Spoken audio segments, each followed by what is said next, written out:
September 19th, 1944, 6:17 hours. The Hürtgen Forest, Germany, near the Kall Trail. The world was a symphony of terror conducted in darkness and mud. Inside the steel belly of the M4A3, 76, W. Sherman, the air was a thick, toxic soup. It stank of cordite from spent shells, the sharp tang of sweating male bodies, the stale grease of the traversing gear, and the ever-present, faintly sweet odor of fear. Sergeant Elara Vance's hands, gloved in frayed leather, rested on the cool metal of the commander's override controls. Her ears, stuffed with damp cotton, still rang with the external cacophony translated into a deafening, intimate orchestra within the hull, the bone-shaking crump of mortars, the frenetic, sewing machine riot of a German MG-42, and the answering, slower pop-pop-pop of her own tank's coaxial .30 caliber Browning. Gunner, traverse right. Infantry, tree line at 220. 300 yards. Burst on target. Her voice was calm, a flat contrast to the hell outside. Through her periscope, the world was a narrow, jigsaw puzzle of green and gray. Dawn was a rumor here, smothered by a ceiling of pine boughs and a ground-hugging fog that writhed with every explosion. Muzzle flashes blinked like malevolent fireflies in the gloom. She saw the shapes of GIs from Baker Company, hunched behind shattered stumps, their M1 Garand sounding like sharp door knocks against the German automatic weapons' roar. "On target," confirmed her gunner, Pitts. His voice was tight. The hydraulic whine of the turret spinning was a comfort, a sound of agency. A Unauthorized hammered the hull just below her feet. The tank shuddered. Not a direct penetration, a glancing blow from something substantial. A cold trickle of sweat traced a path down Elara's spine under her wool uniform. "Driver, keep us rocking. Don't let them get a clean shot." "Roger, Sarge." Doc's voice came from the forward compartment, and the 33-ton Sherman groaned as it eased back a few feet in the sucking muck. Her loader, Chipper, was a constant, nervous monologue in the background. "That was an 8 gun. Gotta be a Pack 40. Please not an 88. He up. He up."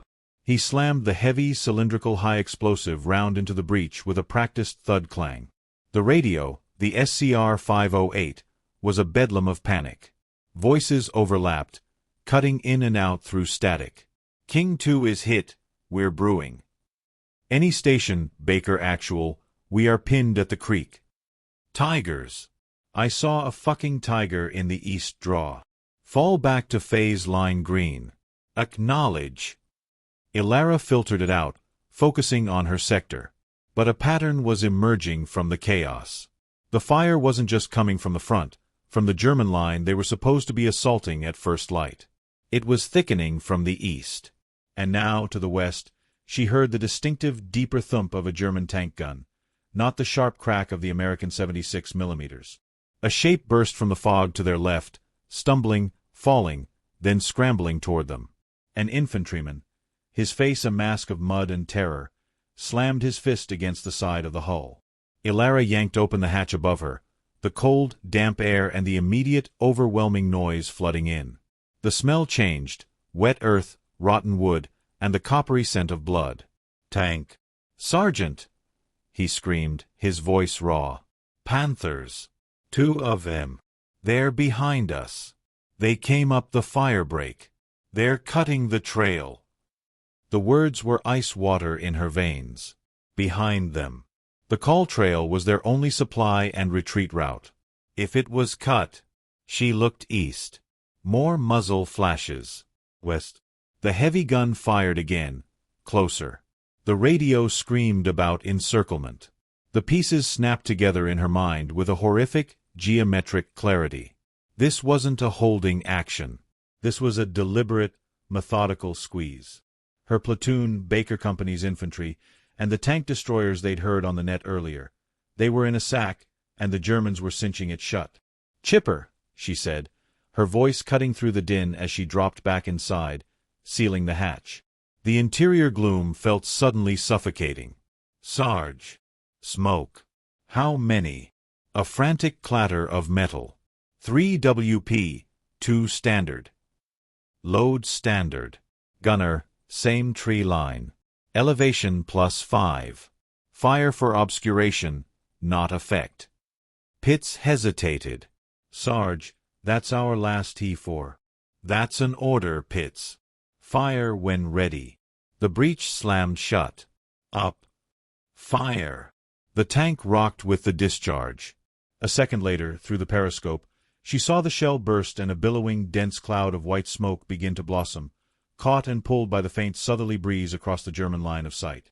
At that exact moment, the radio static cleared for one crystal-clear, spine-chilling transmission. A voice, heavily accented, coldly professional, rang out on the battalion command frequency. "Amerikanisch Panzer and Infantry of the 28th Division. You are completely surrounded. Your situation is hopeless. Surrender now, or you will be annihilated. You have 2 minutes." The channel erupted into a chaos of curses and angry denials. But Elara's blood went quiet.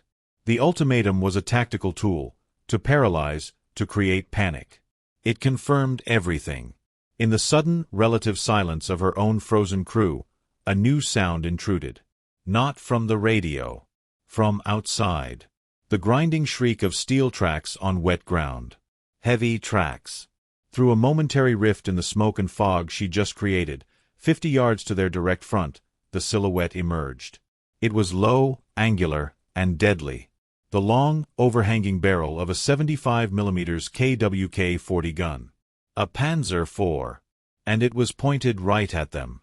Before we continue this unbelievable story of desperation and a decision that defied every rule of war, make sure to subscribe.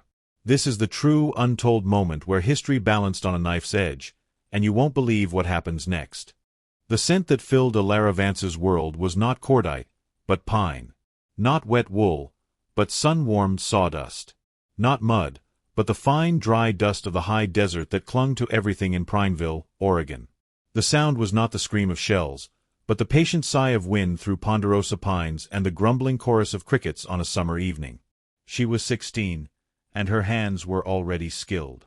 They were buried in the guts of the family's 1935 Fordson tractor, knuckles bleeding from a stubborn bolt, grease etching permanent lines into her skin. Next to her, his identical hands working in mirror image sync, was her twin brother, Leo. "Fuel lines gummed up again," Leo muttered, his voice echoing in the metal cavern of the engine block. "Told you we should have drained it last fall," Elara replied, not with accusation, but with the simple satisfaction of being right. "You did. I didn't listen. My mistake." "Our mistake," she corrected. "That was their rule. Successes were individual. Failures were shared. It made them fearless." Their father, Thomas Vance, was a man of the Forest Service, a smokejumper. He taught them a different kind of mechanics.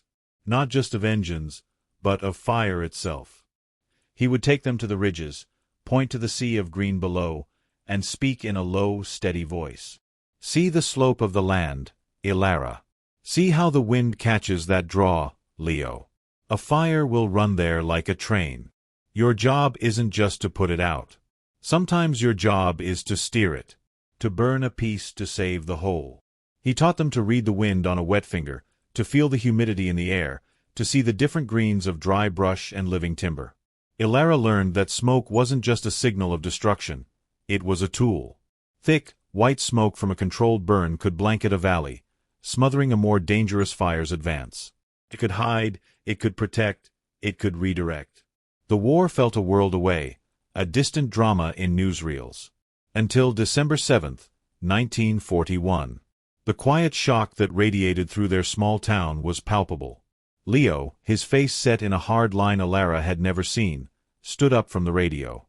"I'm going," he said. Not a question. A statement. She understood the fury, the duty. But a cold dread settled in her stomach. Their partnership was being drafted, not her. She drove him to the recruitment office in Bend, the silence between them heavier than any argument. His last words before he left for basic were a whisper.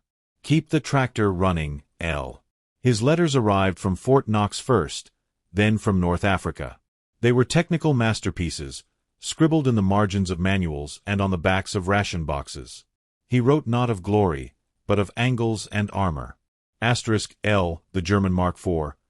Its frontal glacis is sloped back at 80 millimeters. Our 75 can't punch it head-on except at point blank. You have to hit the flank. Always the flank. Asterisk. The 88 millimeters gun isn't just a gun. It's a message. You hear its crack, different from ours, and you know something just died. They use it from ambush. They let you come in, thinking you're pushing them back, and then they open up from the side. It's a trap every time. Sand gets in everything. The filters clog, the engines overheat. Visibility is 0 in a dust storm. That's when they love to hit you. When you're blind. He was teaching her, from 5,000 miles away, the craft he was learning in blood and fire. She memorized every word. Then, the letters from Africa stopped. The silence stretched for weeks, a silent, screaming void. The telegram arrived on a Tuesday. The word "missing" was typed in crisp, capital letters that felt like physical blows. Her mother wept. Her father stood on the porch, looking out at the forest he'd spent his life saving. His shoulders, usually so square, slumped. "The wind changed," he said, his voice hollow. "You can't control the fire." That was the moment something broke in Elara, and something else was forged.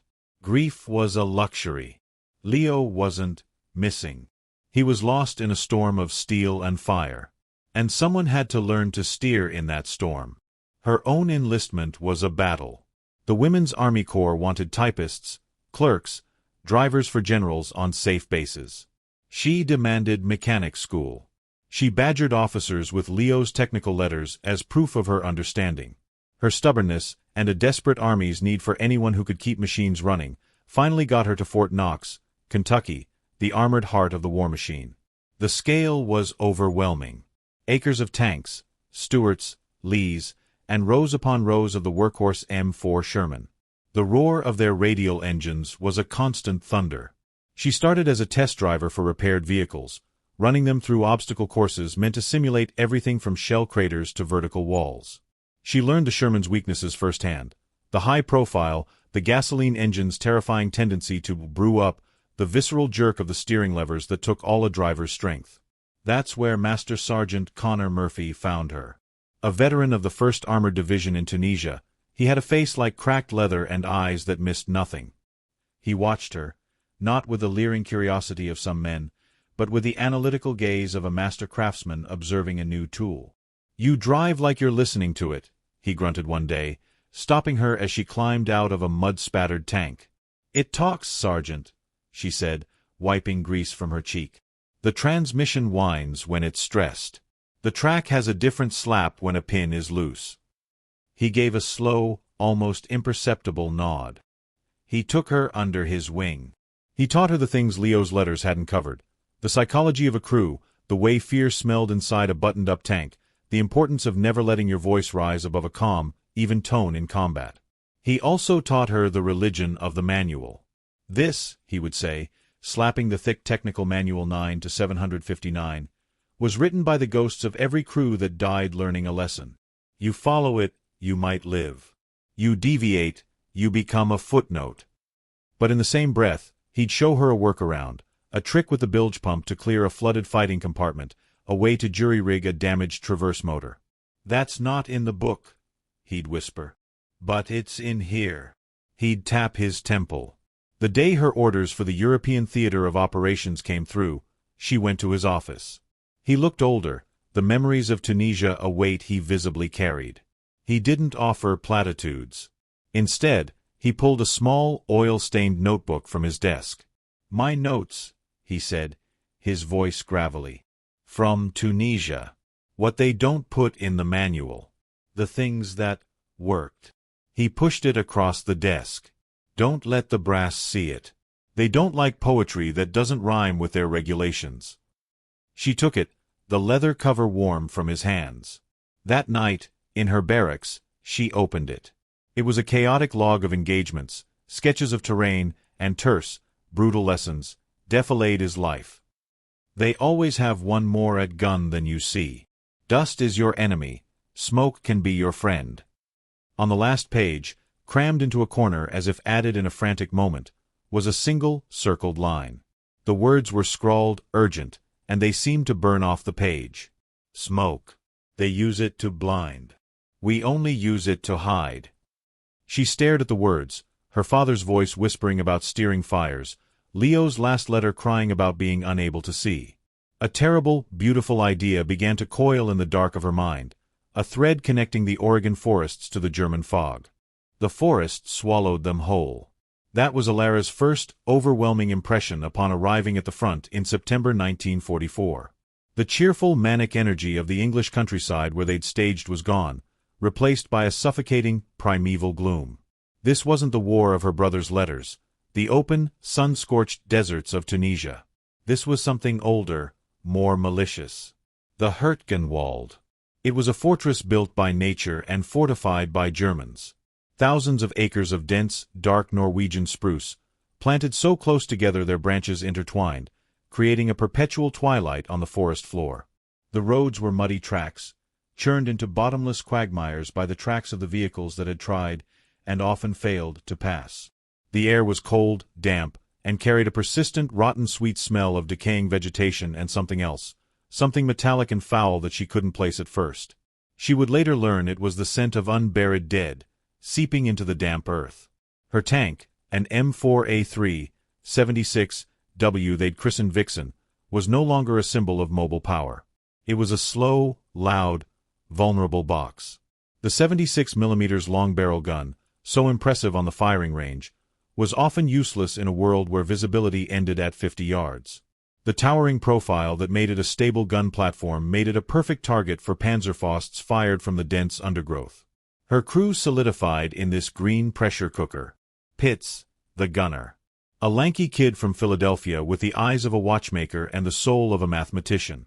He could calculate deflection and range in his head faster than the manual aiming telescope could be adjusted. He rarely spoke, but when he did, it was precise. Chipper, the loader. His nickname was ironic. He was a solid block of muscle from a Pittsburgh steel mill, with a nervous, relentless stream of consciousness that poured out of him whether they were in combat or brewing coffee. He up, oh boy, that was close. Was that a mortar? Listen to that MG42 sounds like tearing canvas. My uncle had a canvas tent tour just like that in a storm. He up. Doc, the driver. Enlisted as a medic but reassigned to armor after a nervous breakdown during the Normandy landings.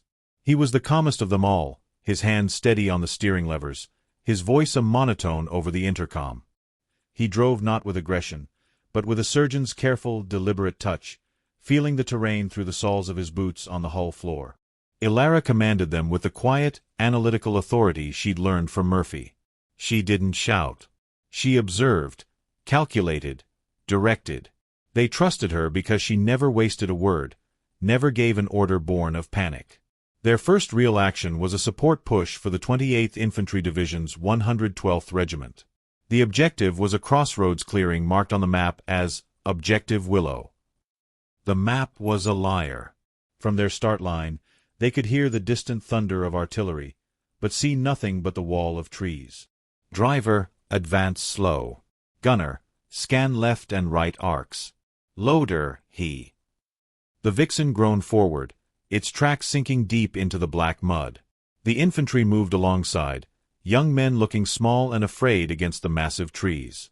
The only sounds were the engine, the squeal of the tracks, and the drip of water from the branches. The attack came not from the front, but from above. A deafening whoosh crump to their right. Then another, closer. Tree bursts. The Germans were firing their mortars to detonate in the canopy, raining down a deadly hail of wood splinters and shrapnel. It was indiscriminate, terrifying, and brutally effective. A scream pierced the air, then another. The infantry scattered, diving for cover behind trunks that offered little protection. Button up, Elara ordered, yanking her hatch shut. The world narrowed to the periscope's view. She saw muzzle flashes now, not from a line, but from spider holes, from behind fallen logs, from within the roots of gigantic trees. The German Fallschirmjäger, paratroopers, were dug in like ticks, their camouflaged smocks making them ghosts. Gunner, machine gun nest, 1 o'clock, in that root cluster. Coax, fire. Pitts traversed. The coaxial Browning chattered, its tracers chewing into the rotten wood. The German MG-42 fell silent, but another opened up immediately from the left. It was a grinding, brutal exchange. The Vixen's 76mm gun roared, its high-explosive shell obliterating a suspected bunker in a shower of dirt and splinters. But for every position they suppressed, two more seemed to appear. The American advance stalled, then halted. Tanks were not conquerors here. They were pillboxes, anchors around which the infantry bled and died. They witnessed the fate of a platoon from another company. Impatient, or under orders from a commander who couldn't see the ground truth, 3 Shermans charged forward into a slightly wider firebreak, trying to flank the German position. From the gloom, 3 simultaneous, blinding flashes. The sharp, unmistakable crack of high-velocity guns. Wham! Wham! Wham! The lead Sherman erupted in a fireball so violent it shook the ground. The second slewed sideways, track blown off, smoke pouring from its engine deck. The third reversed frantically, its hull scarred and glowing where an armor-piercing round had glanced off. They had driven straight into a killing zone manned by hidden Jagdpanzer IV tank destroyers, their low silhouettes invisible until they fired. "Jesus, Mary, and Joseph," Chipper breathed over the intercom, his usual chatter finally stunned into silence. They spent the next 8 hours in a static duel, slowly expending ammunition, listening to the wounded cry in the forest until their voices were swallowed by the damp and the distance. The overarching American tactic was clear, and it was brutal in its simplicity. Apply overwhelming pressure, battalion after battalion, tank after tank, until the German line cracked from sheer weight of metal and men. It was a war of attrition, fought yard by bloody yard. As dusk fell, a cold, drizzling rain began. The firing tapered off into sporadic sniping. Elara, exhausted, allowed her crew to stand down in shifts. She climbed out of the commander's hatch, the cold rain a shock on her grimy face. The clearing they'd fought for was a churned-up cemetery of shattered trees, discarded equipment, and dark, rain-filled holes. She looked at the Vixen. Its once olive drab paint was scarred with deep gouges from machine gun fire and shrapnel. A glancing hit from a Panzerfaust had left a fist-sized, melted divot in the side skirt. It looked as battered and weary as she felt. That night, huddled under a rain cape, she heard 2 passing infantry sergeants talking, their voices low with a hollow exhaustion. "Like they're reading our mail," one said. "Worse," the other grunted. "They're reading our manual. They know what we're gonna do before we do it. Advance, halt, call for artillery, repeat. It's a damn recipe, and we're the ingredients." The words settled on her like the cold damp. A recipe. A manual. She thought of Murphy's notebook, still tucked in her inner pocket, a secret history of how to break the rules. Later, during her watch, a captured German Oberleutnant, his fine-boned face pale with pain from a leg wound, was carried past on a stretcher to the aid station. An intelligence captain walked beside him, asking questions in stilted German. The captive's eyes, sharp and intelligent, swept over the parked tanks, the exhausted GIs, the predictable disorder of the American position. He said something to the captain. The captain's face flushed with anger. As they passed Elara, the German officer caught her eye.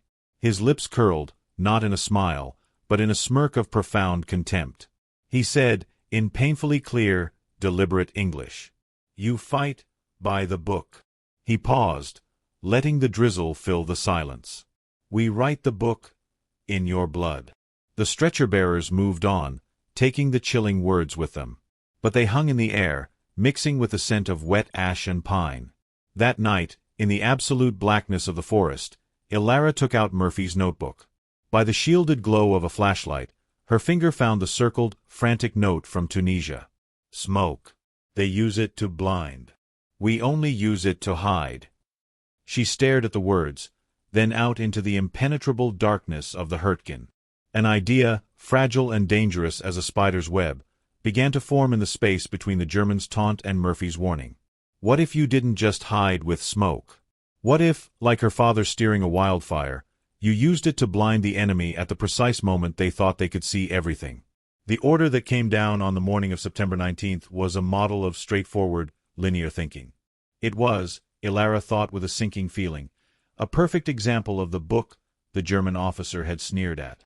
The Vixen, along with two other Shermans from their depleted platoon, Badger, a veteran M4A1 with a welded hull, and Grim Reaper, a newer A3 like theirs, were attached to Baker Company, 1st Battalion, 112th Infantry Regiment. Their objective: advance down a logging track known on the maps as the Kall Trail, secure a junction designated Checkpoint Charlie, and hold it to allow the main battalion effort to roll up the German flank to the north. It sounded simple on the operations map in the warm, dry command post. On the ground, in the perpetual twilight and sucking mud of the Hürtgen, it was a sentence. The Kall Trail was less a trail and more a shallow, muddy scar through the dense woods. The trees pressed in on either side, their branches scraping and snapping against the sides of the tanks with sounds like bony fingers. Progress was measured not in miles per hour, but in yards per hour. Doc navigated with agonizing care, the Vixen lurching and groaning as its tracks fought for purchase. The infantry trudged alongside, men hunched under the weight of their packs, their eyes constantly scanning the sinister green wall to their flanks. Elara stood in the commander's hatch, her torso exposed, feeling the cold drizzle on her neck. She preferred the risk of a sniper to the blindness of being buttoned up in this terrain. Her senses were stretched thin, trying to absorb everything. The smell was of wet decay and diesel exhaust. The sound was the grinding of their own tanks, the squelch of boots, and an eerie, oppressive silence from the forest ahead. They made contact 2 hours in. It began with a single, aimed rifle shot. A young infantry lieutenant from Baker Company, walking 10 yards ahead of the Vixen, crumpled without a sound, a dark hole appearing in his forehead. In the frozen second of shock that followed, the forest erupted. Not from the front, but from the left flank. A blistering burst of MG-42 fire scythed out of the trees, cutting down 3 GIs who had frozen in place. The sharp, distinctive crack of a Mauser Kar 98K rang out, then another. "Contact left," Elara yelled, dropping into the turret and slamming the hatch. "Driver, halt. Gunner, coax, target the muzzle flashes. Loader, he." Pitts was already traversing. The coaxial Browning roared to life, its tracers stitching a line into the greenery, shredding ferns and chewing bark. The Badger and Grim Reaper opened up with their .30 caliber bow guns, hosing down the suspected area. The German fire slackened, then stopped. Not because they were wiped out, Elara sensed. It felt too deliberate. They had delivered a sting, then pulled back. The infantry captain, a man named Lowell with tired eyes, conferred with the senior tank commander, a Staff Sergeant Miller in Badger. The decision was to push through. "They're just a screening force," Miller said over the radio, his voice crackling with static. "Trying to slow us down. We push to the objective." Elara keyed her mic, Vixen to Badger Actual. That felt coordinated. "Advise we probe the flanks before committing the whole column." "Negative, Vixen," Miller came back, his tone dismissive. "We have the timetable. Keep moving." They pushed forward another 300 yards. The trail curved slightly. The contact repeated, this time from the right flank. A brief, vicious flurry of automatic fire and Panzerfaust rockets, one of which whooshed over the Grim Reaper's turret to detonate harmlessly against a giant spruce. Again, the American response was overwhelming firepower. Again, the Germans broke contact and melted away. Elara's unease hardened into a cold, sick certainty. She was watching a textbook Abwehrkampf, a defensive delaying action, but its purpose wasn't just a delay. It was to guide. Each burst of resistance was a subtle tap on the shoulder, hurting them further down the chosen path. She remembered Leo's letter. "They let you come in, thinking you're pushing them back." She tried the radio again. "Badger Actual, Vixen. Their retreat is too clean. They're drawing us in. Request permission to deploy dismounted scouts to our east and west flanks." The radio hissed.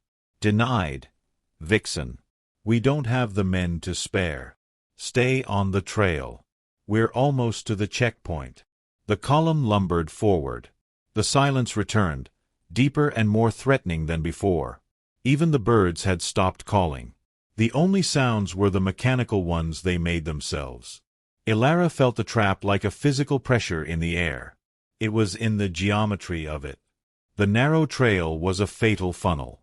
The dense, unseen forest on either side was a perfect hiding place for the Jaws.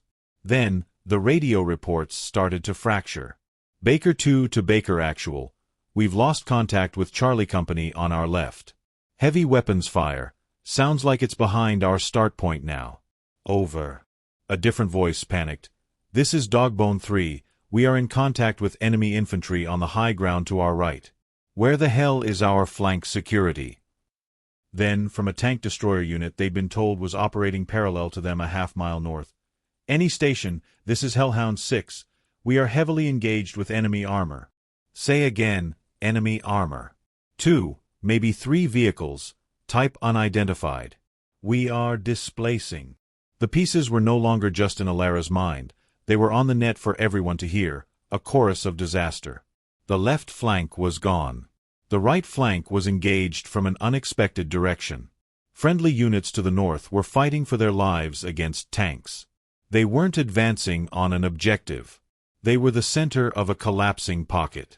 Captain Lowell's voice came over the radio, tight with controlled alarm. All Baker elements, hold in place. I say again, hold in place. We are clarifying the situation. The Vixen shuddered to a halt.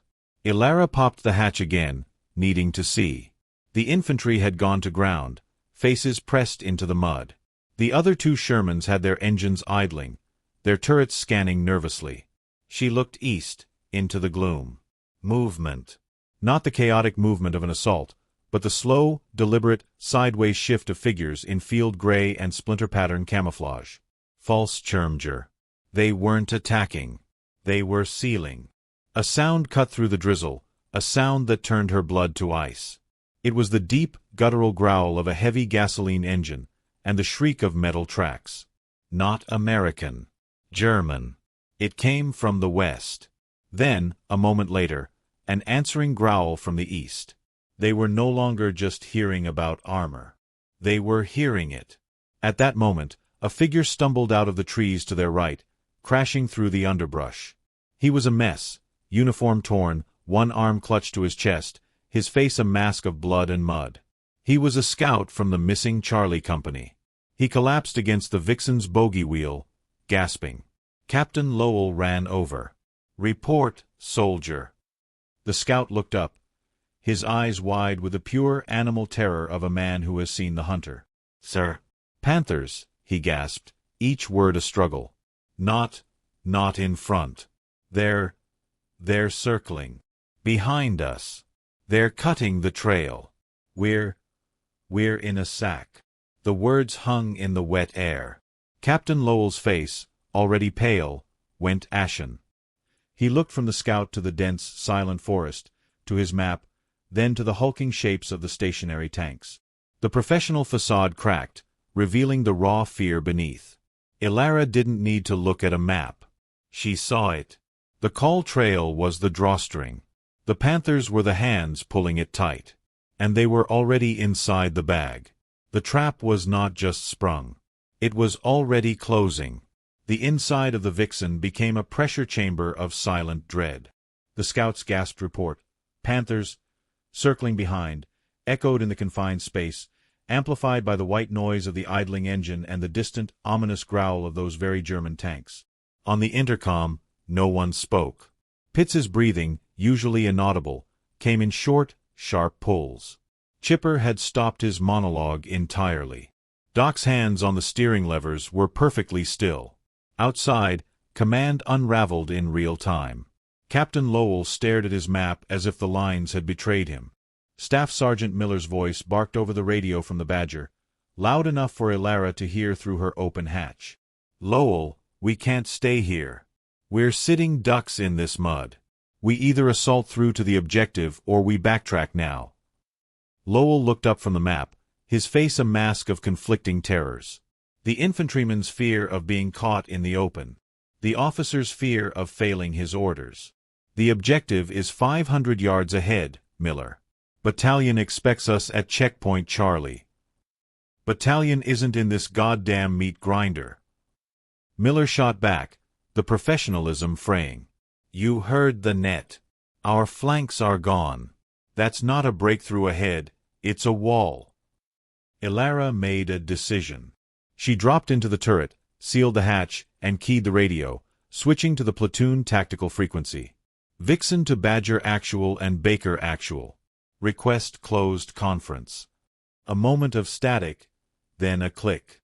Go ahead, Vixen, Lowell's voice came taut. Sir, Sergeant Miller is right. We can't stay. But assaulting forward is exactly what they want. The Panthers behind us aren't there to defend, they're there to block. They've herded us into this corridor. If we push ahead, we compact ourselves further into their primary killing zone. We'll be fixed front and rear, and they'll crush us with artillery and flanking infantry. What's your alternative, Sergeant? Lowell asked, a hint of desperation beneath the formality. We break sideways. Due south, off the trail. It's the only axis they haven't sealed, because the terrain slopes down into a ravine. It's bad going, but it's unexpected. We use the tanks as a moving shield. The infantry follows our tracks. We punch through their thin screening force and link up with what's left of Charlie Company's area. Miller's voice cut in, skeptical. Off trail in this mud? We'll bog down to the fenders in 5 minutes. Then we're not just trapped, we're stuck. And what's to stop those Panthers from just rolling down the trail after us, shooting us in the back?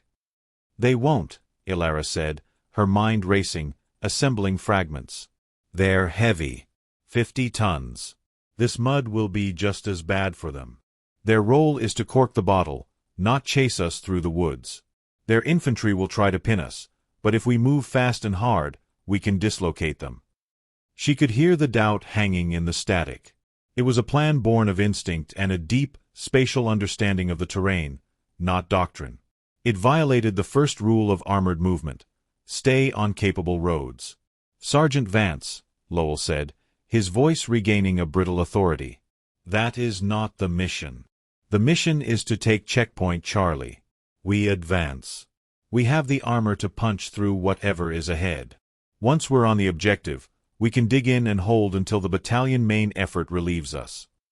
With respect, sir, Elara pressed, the image of the burning Shermans from 2 days ago flashing behind her eyes. What's ahead isn't an obstacle to punch. It's the anvil. We're the hammer being swung right onto it. We need to slip off the swing. That's enough, Lowell snapped.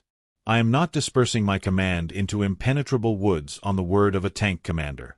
We advance. All elements, prepare to move in 2 minutes. Badger, take point. Vixen, Grim Reaper, follow at 50-yard intervals. Baker infantry, keep tight to the tanks. The radio went dead. The decision was made. The wrong one. A cold fury, clean and sharp, washed through Elara. It wasn't anger at Lowell, who was just a scared man clinging to the only framework he knew. It was anger at the monstrous, simple geometry of the trap about to snap shut. She saw it with terrifying clarity. The column would round the next bend, the lead tank would be knocked out by a hidden Panzerfaust or an 88, blocking the trail. The rear tank would be engaged by the circling Panthers. And everything in the middle would die in a crossfire of tree-burst shells and machine gun fire. Her father's voice came back, not the defeated one from after the telegram, but the teacher on the ridge.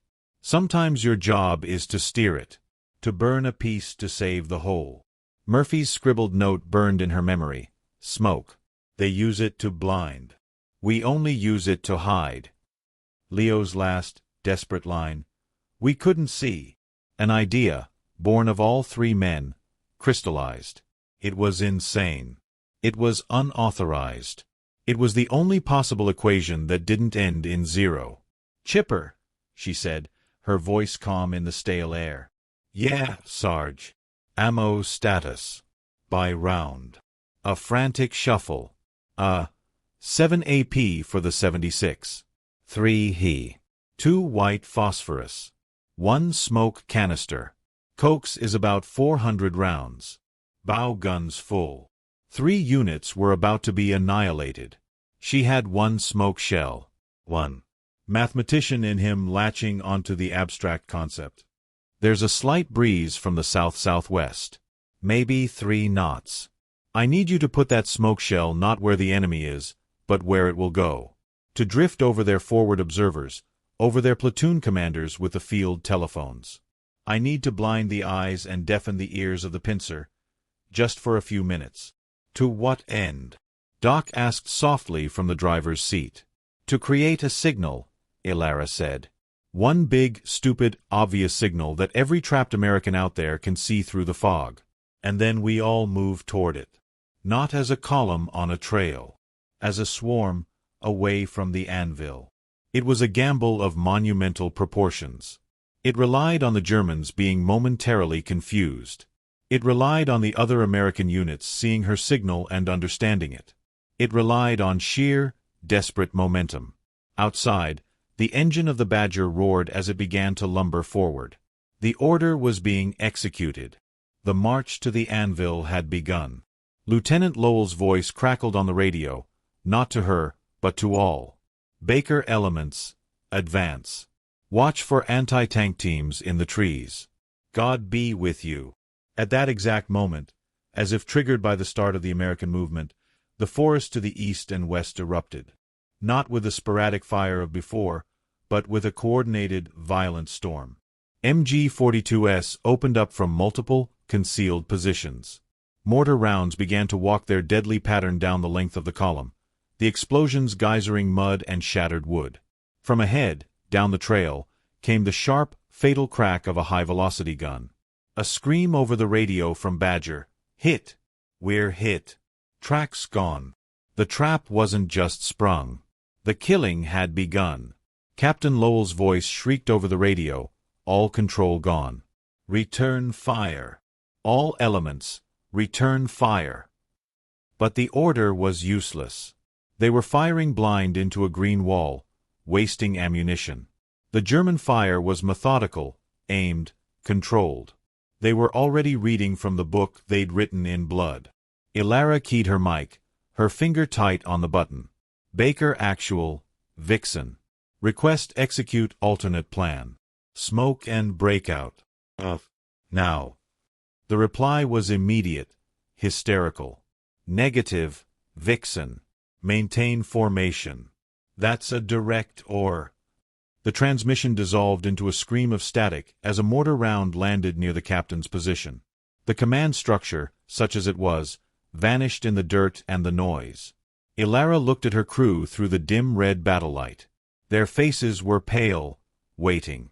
The sounds of destruction, the clang of metal on metal, the screams of men, the relentless German machine guns, formed a hellish soundtrack. They were on their own.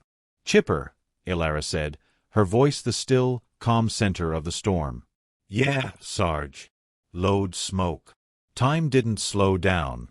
It shattered into 1,000 razor-sharp fragments, each one a discrete, lethal event. The crump of mortars. The ripping canvas of the MG-42S. The screaming metallic twang of a round striking the Grim Reaper's turret. The shouted curses and prayers of infantry outside. Inside the Vixen, there was only a hyper-focused silence, broken by the sounds of their own machine.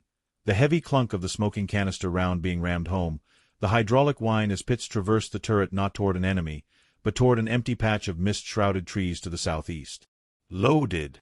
Chipper yelled, his voice cracking. Pitts, Elara said, her eyes glued to her periscope, her mind calculating the damp, sluggish breeze. It was there, just visible, a faint, drifting tendril of fog moving north-northwest. Aim for the base of that twin pine, the broken one.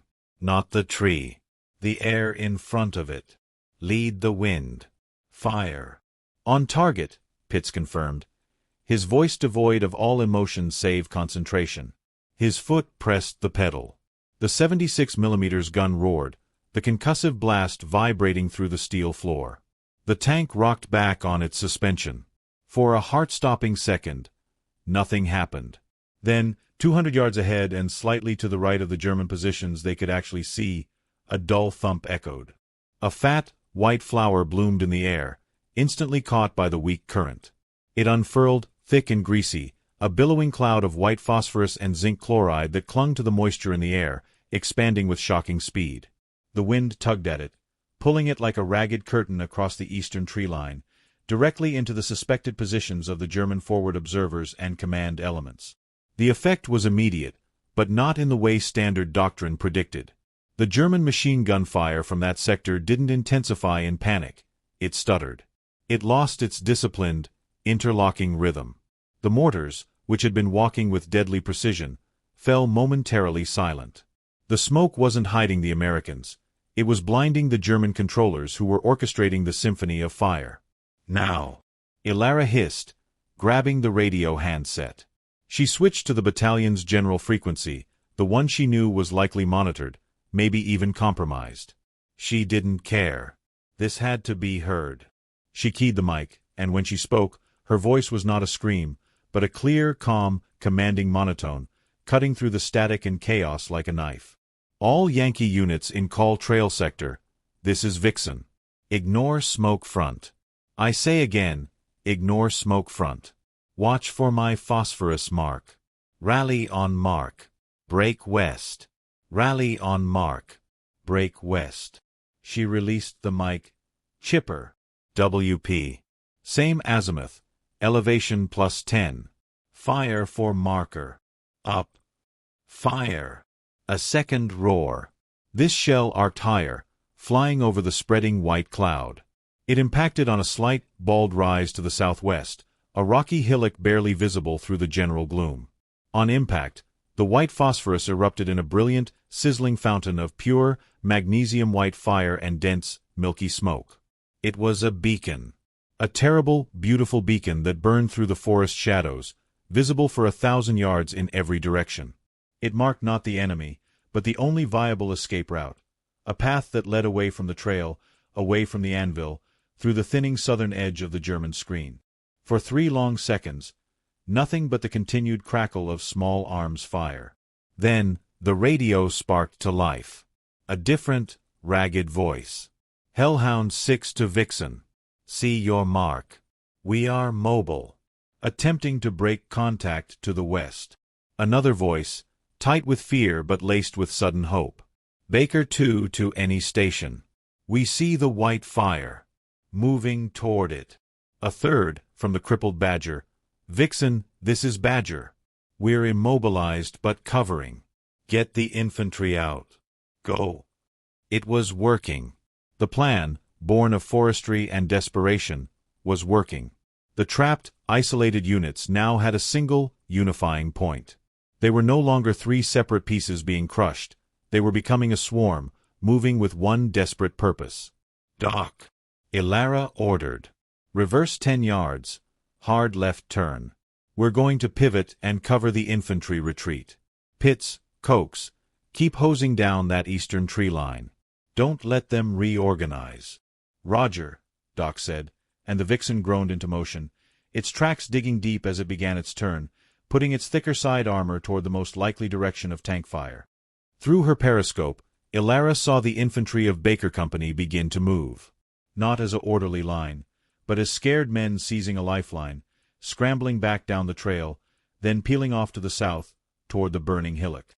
The German infantry, their visual cues severed by the spreading smoke, fired with less accuracy, their tracers going wide.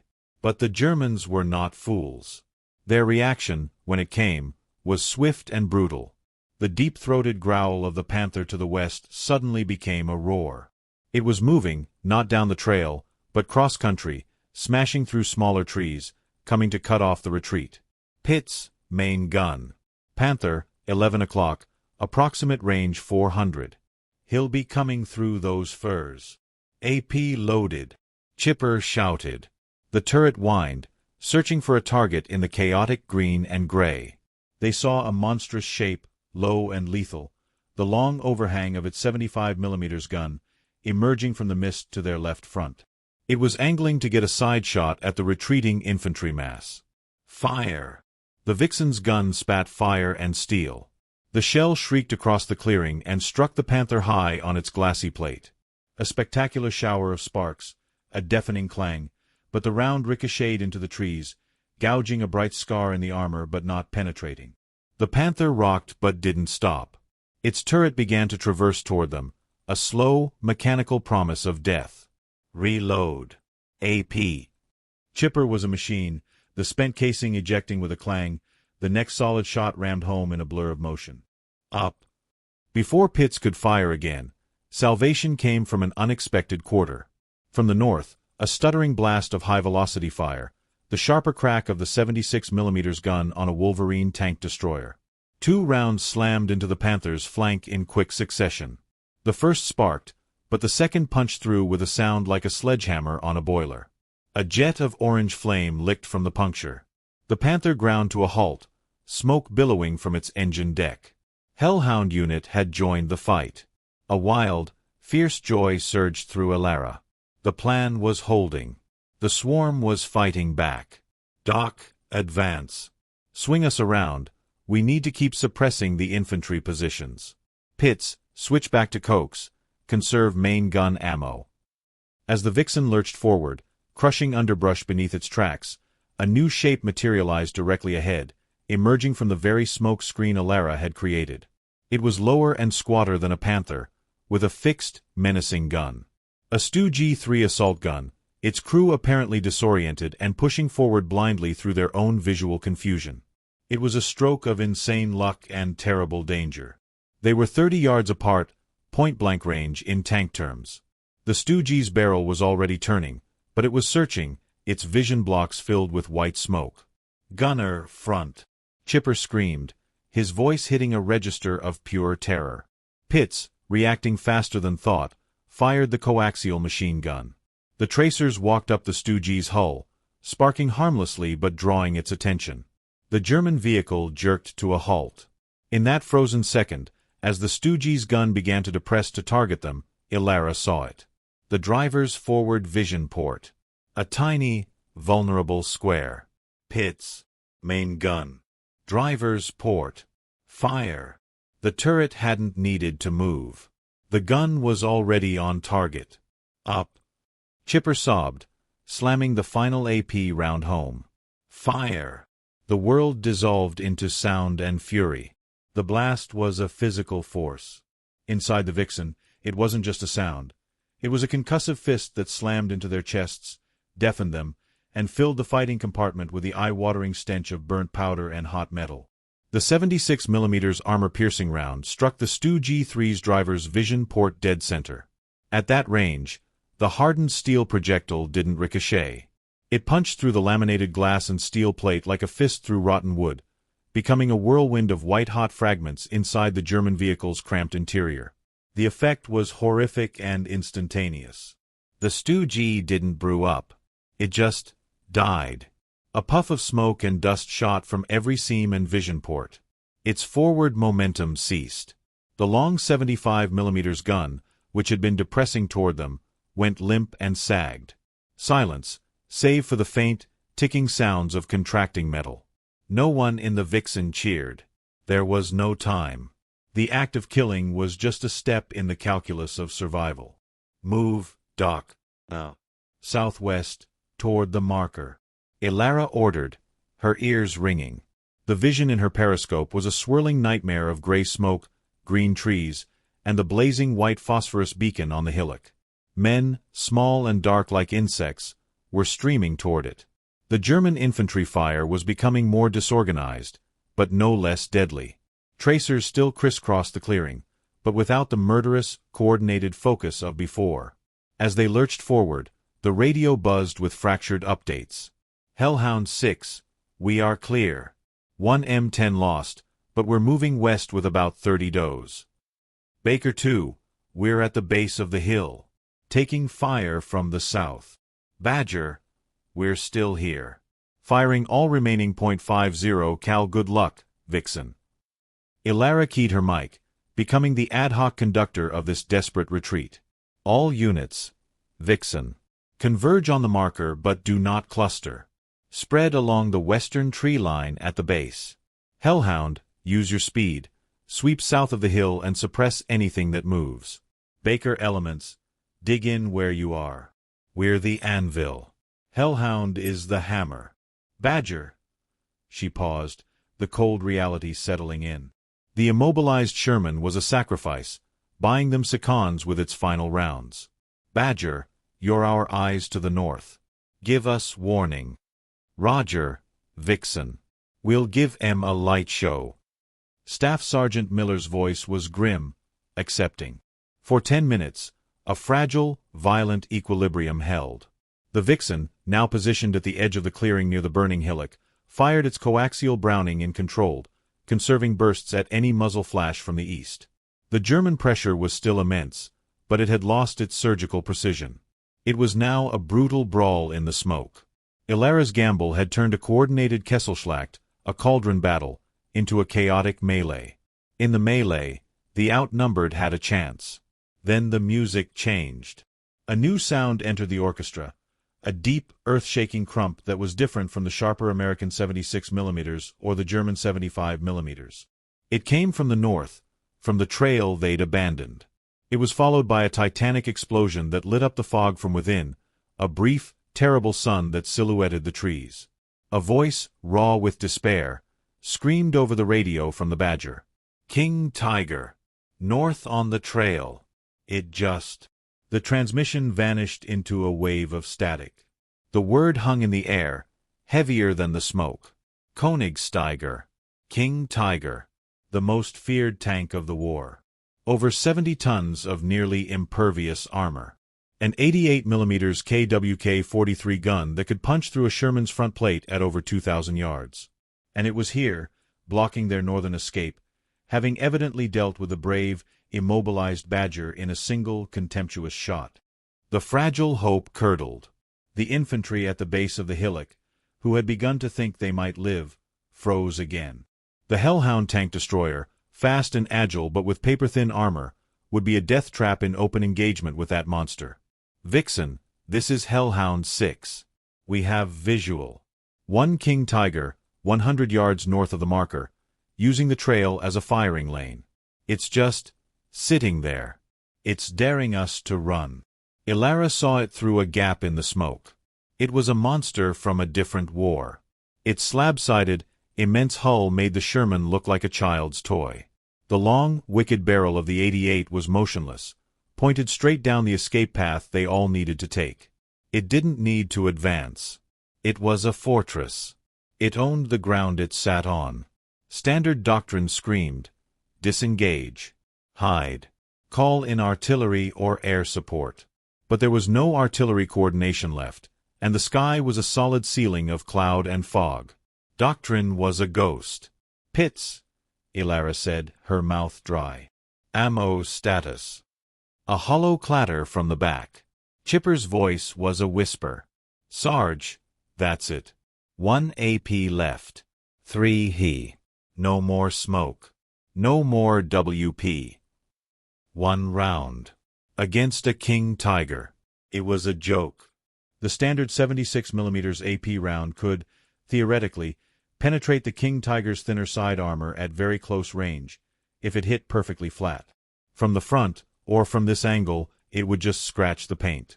The turret front was over 180mm of sloped steel. It was impossible. But Elara's brain, trained by her brother's technical letters and Murphy's whispered heresies, refused to accept impossible. She remembered a scrap of conversation from Fort Knox, Murphy drunk on cheap whiskey and memories. The big cats, they're not perfect. The Tiger Eye, the mantlet shot trap. Hit the curved gun mantlet just right, your round can deflect down, through the thin hull roof armor, into the driver's compartment. It's a 1,000,000-to-1 shot. The King Tiger had a different mantlet, a massive, rounded, so-called production mantlet. Was it vulnerable? She had no data, no manual. She looked at the monster. It was 400 yards away, partially hull down behind a fold in the terrain, only its massive turret and the threatening barrel visible. To have any chance, they would need to get closer. Much closer. And they would have to get it to turn its head.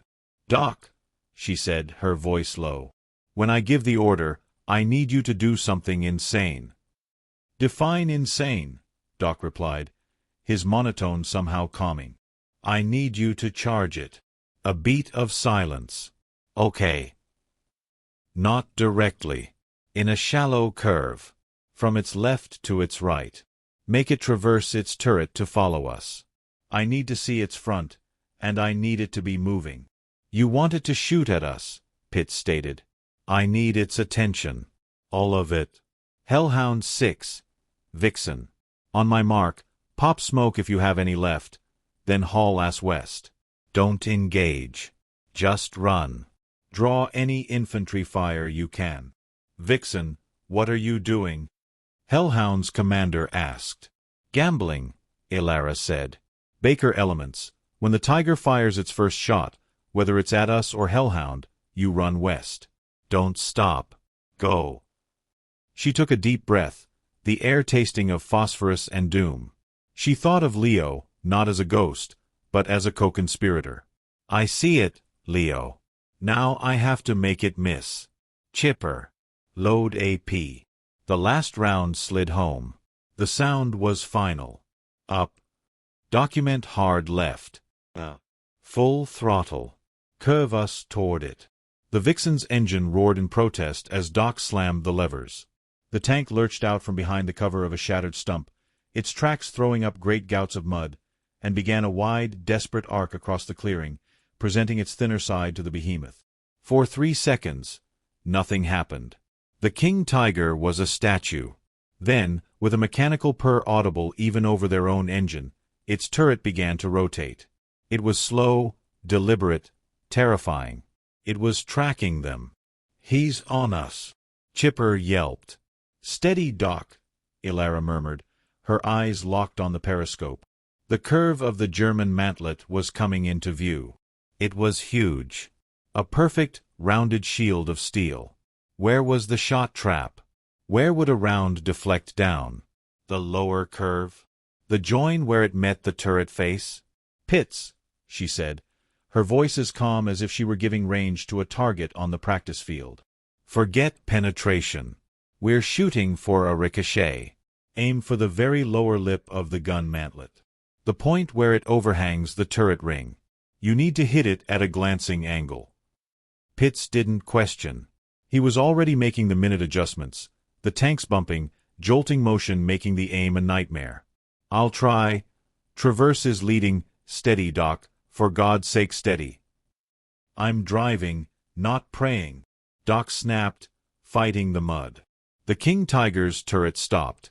The long 88 was pointed directly at them. There was no hiding, no dodging. At this range, it wouldn't miss. Fire! Elara screamed. At the same instant, the king tiger fired. The world ended in sound and light. The sound was not a single event, but a layered catastrophe. First came the deafening, cataclysmic crack of the king tiger's 88mm gun, a sound that punched the air from Elara's lungs. A microsecond later, a supersonic freight train seemed to pass so close to the Vixen that the steel hull resonated with its passage. Then came the impact, not on their tank, but directly in front of their right track. The earth vomited upwards in a geyser of black soil, shattered rock, and razor-sharp steel splinters. The concussion lifted the 33-ton Sherman and slammed it back down, throwing the crew against their stations like rag dolls. Elara's head cracked against the periscope housing. Stars exploded in her vision. The fighting compartment filled with dust and the choking, acidic smell of high explosives. The engine coughed and died. For a moment, there was only a high-pitched ringing and the groan of stressed metal. "Report!" she croaked, spitting dirt from her mouth. "I'm okay." Chipper gasped. "Alive," Pitts whispered. Doc's voice was strained. "Engine's dead. Right track is off the sprocket. We're not going anywhere." They were immobilized. But they were alive. The king tiger had missed. It had fired at where it predicted they would be, but Doc's desperate, swerving charge had thrown off the gunner's aim by a vital few feet. And in that same fraction of a second, the Vixen's last armor-piercing round had flown true. Pitts's impossible shot had struck the lower curve of the king tiger's massive gun mantlet. It did not penetrate. At that angle and range, it couldn't. But it did not ricochet cleanly away either. The hardened steel projectile, striking the curved armor at a perfect glancing angle, deflected downwards, as Murphy's drunken rumor had suggested it might. It caromed off the mantlet and, with the diabolical luck of the battlefield, smashed into the thinner, flat-hull roof armor just behind the driver's compartment. A secondary, muffled crump echoed from the German behemoth. Smoke, different from the billowing engine smoke of a fire, began to seep from its hatches, the dense, greasy smoke of electrical fires and burning insulation. The mighty 88mm gun sank slowly, its muzzle dipping into the mud. The tank didn't explode, but it was hurt, its intricate innards mangled by the rogue shot. It was no longer a threat. In the sudden, shocking vacuum of silence left by the King Tiger's disablement, the order Elara had given took effect. The surviving infantry of Baker Company and the crew of the Hellhound tank destroyer broke from cover and ran, stumbling and scrambling, westward into the forest, away from the killing zone. There was no coordinated German fire to stop them. The smoke, the confusion, the loss of their primary armored threat, had broken the pincers' will. The battle of the Kall Trail was over. Silence descended, heavier than the fog.